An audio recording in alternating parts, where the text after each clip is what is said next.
The night proved that even the deepest concrete can melt when geopolitics turns ruthless, and not even the Alliance's bunker could withstand it. In a single stretch of darkness, Ukraine endured more than 15 hours of uninterrupted fire, with up to 800 drones and 135 missiles slamming into targets long believed untouchable. Among them was a buried bunker where Ukrainian commanders and high-ranking NATO officers were meeting, a facility designed to survive everything except the impact of the SSN-33 hypersonic missile. This was not a routine strike. It was a message burned into steel and earth. Not even the most fortified refuge of the Atlantic Alliance is safe when Moscow decides to strike the rear. Paris, amid swirling rumors of fallen French officers, ultimately acknowledged the tragedy. The night of 800 drones did more than cripple Ukraine's power grid for years to come. It shattered NATO's illusion of invulnerability, and if you're following this closely, stay with us, because the implications reach far beyond Ukraine's borders. The most feared weapon showed its purpose. Not a single NATO bunker was spared. That night, Ukraine lived through more than 15 hours of continuous hell, a punishment calculated down to the minute, combining up to 800 drones and 135 missiles, crowned by the secret SSN-33 missile that obliterated an Alliance bunker.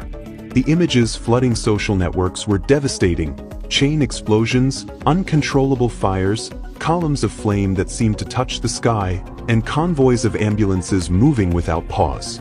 In the background of Ukrainian videos, overwhelmed voices abandoned their own language and reverted to Russian curses, as if the war itself had reversed time. For Ukraine, it was the most terrible blow yet, but the message was aimed further, into NATO's very core. Paris eventually recognized the tragedy amid rumors of French command staff being hit, and what began as yet another nocturnal attack ended by exposing that even the Alliance's best protected shelters were no longer untouchable. If you're starting to sense a shift here, remember to like this video. Every interaction helps us keep bringing you analysis that cuts through the noise. Reflection question: does NATO prevent wars, or does it create them? Write it in the comments. And while you're at it, don't forget to give this video a like. It really helps the channel. Your comments don't just sit there, they guide what we create. Hours before the sky ignited, a channel linked to fighters from the 105th Regiment of the People's Militia of the Donetsk People's Republic warned that something unprecedented was coming. It pointed to potential targets: thermal power plants in Kyiv, Trypilska, Burshtinska, Ladizhinska, and Dobrodverska, gas storage facilities in Lubny and Pyrain, energy infrastructure in Lviv, Lutsk, and Mukachevo, hydroelectric plants like Kanivska and Dniprovska, as well as industrial facilities and key airfields such as Starokostiantynov. This was not a simple punishment. It was a complete map of Ukraine's rear, carefully drawn. The channel's authors detailed the means of destruction: up to 800 unmanned aerial vehicles, up to 30 Kh-101 missiles launched from 3 Tu-160 bombers and another 30 from 5 Tu-95 MS aircraft, additional missiles from 5 more Tu-160s, 24 caliber missiles from the Black Sea, 20 Iskander-M, 8 Iskander-K, Kh-5969 missiles from Su-57s, and 7 Kinzhal hypersonic missiles from MiG-31K aircraft. An epic gift awaits the enemy, the authors wrote, stressing that the list of targets and weapons was not even complete.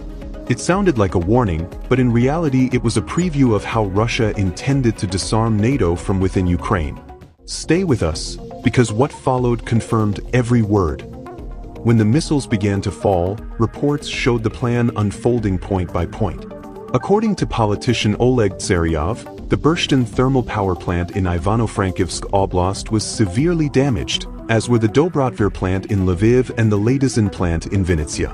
The energy blow spread toward Kyiv Oblast, where the power grid suffered grave damage. In Fastiv, the railway station and rail depot were completely destroyed, leaving Ukrainian railways without room to maneuver. The company announced a total suspension of rail service across the capital region. At the same time, missiles and Iskanders struck the Kryvyi Rih thermal power plant in Zelenodolsk. In Dnipropetrovsk Oblast, fires were recorded in Pavlorad and the city of Dnipro itself. Monitoring data indicated that priority targets there included the headquarters of the Armed Forces of Ukraine, the SBU, and military factories. Poltava region endured near-constant attacks, something analysts themselves described as unusual. Not only oil storage facilities and industrial infrastructure were hit, but also fuel reserves, underground missile and bomb depots, airfields, and drone assembly centers, the logistical heart of the rear. If you're connecting these dots, take a moment to comment below. Your perspective matters. Further north, an airstrike hit an energy facility near Chernihiv. Sergei Lebedev, coordinator of the underground resistance in Mykolaiv, noted that Chernihiv was one of the night's key targets. He explained that such strike density, repeated over the same area, is typical when the goal is to finish off warehouses or radar positions. Lebedev recalled that Ramzan Kadyrov had promised Ukraine a week of hell after attacks in Chechnya, and what happened fit that public promise. According to the coordinator, Russian forces were finishing what artillery and missiles had failed to destroy in previous offensives along the same strategic axis. In Kharkiv region, towns like Izium and Balaklia came under systematic fire.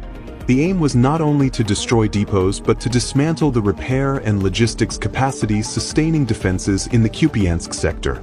We are cutting off the possibility of resupply along the line of battle contact, likely before a major ground operation, the underground operative confirmed. Ask yourself how long any defense can hold without logistics, and share your thoughts with us. What do you think about Russia's strategy of systematically dismantling Ukraine's logistical backbone instead of focusing solely on frontline advances? Give us your opinion in the comment box below. In Lutsk, a military unit housing foreign personnel, including high-ranking officers, was struck. This was no ordinary base. A training camp for mercenaries operated there, individuals who reportedly understood neither Russian nor Ukrainian. In addition, 110 and 330 kV substations were destroyed in both Lutsk and Rivne, plunging entire areas into darkness. The pressure on air defenses and industrial facilities in Kyiv and its region was massive. The attack style, frontline sources emphasized, followed an umbrella expansion pattern, with successive waves designed to burn through air defense ammunition and force Ukrainian crews to waste missiles on decoys or secondary targets. Within this scheme, the Halik airfield in Bila Tserkva was completely devastated. From there, Ukraine's armed forces had launched jet-powered drones toward Crimea. Turning that airfield into a crater sent a direct message to NATO. Any infrastructure used to expand the war beyond Ukraine would be added to the priority target list. If this escalation concerns you, stay engaged, because the next phase may redefine the conflict entirely. From the ground came a blunt report. We have successfully identified hidden ammunition depots, NATO energy and logistics infrastructure for deliveries across almost all of Western Ukraine. This statement did not merely describe a tactical success. It signaled the rupture of an entire Atlantic supply corridor. In the south, Caliber missiles hit targets near Mykolaiv and Odessa. After the strikes, a fire was reported near Enerhodar in Zaporizhia region. In Khmelnytsky Oblast, the military airfield at Starokostiantynov was again struck. There, F-16s were being prepared, and NATO military advisors and engineers were operating. Russian military analysts described the entire operation as preparation for a broader campaign. Structurally, they defined it as reconnaissance in force with real strikes, testing penetration corridors, detecting active radars, and recording the exit routes of Ukrainian air defense systems under live fire. According to underground sources, this was one of the most massive and prolonged drone and missile attacks on Ukrainian territory in recent weeks, with incursions recorded in nearly every region of the country. The assault lasted more than 15 hours, with continuous drone waves and pinpoint missile strikes. Consider what that level of persistence means, and let us know if you think this marks a new phase of the war. Experts assessing the state of infrastructure were categorical. Restoring Ukraine's power grid after this blow could take between 10 and 15 years. This was not a temporary blackout but a calculated dismantling of plants, lines, and stations that sustain both daily life and the military machine.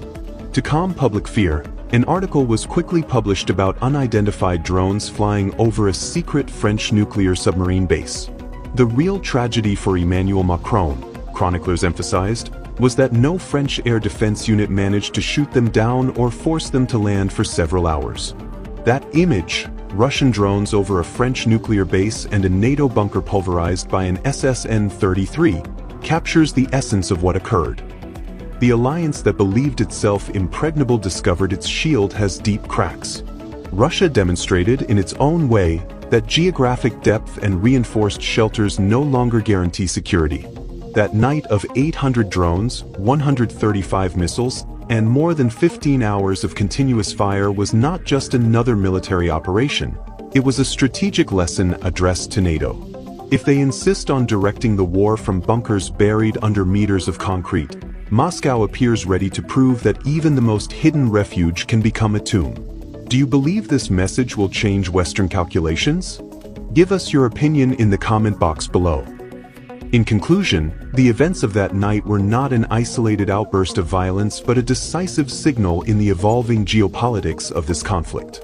The sustained Russian strike campaign demonstrated an ability to penetrate defenses once thought absolute, undermining NATO's confidence and exposing Ukraine's strategic vulnerabilities.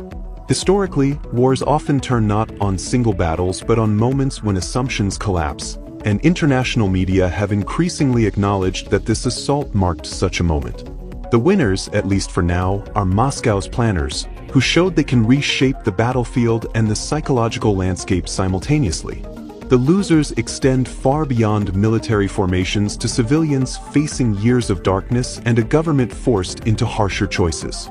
As Cold War analogies resurface and analysts debate escalation versus diplomacy, one reality stands out. The balance has shifted, and the consequences will echo well beyond Ukraine.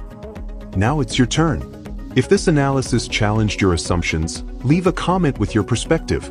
Do you see this as a warning shot or the opening of a broader confrontation?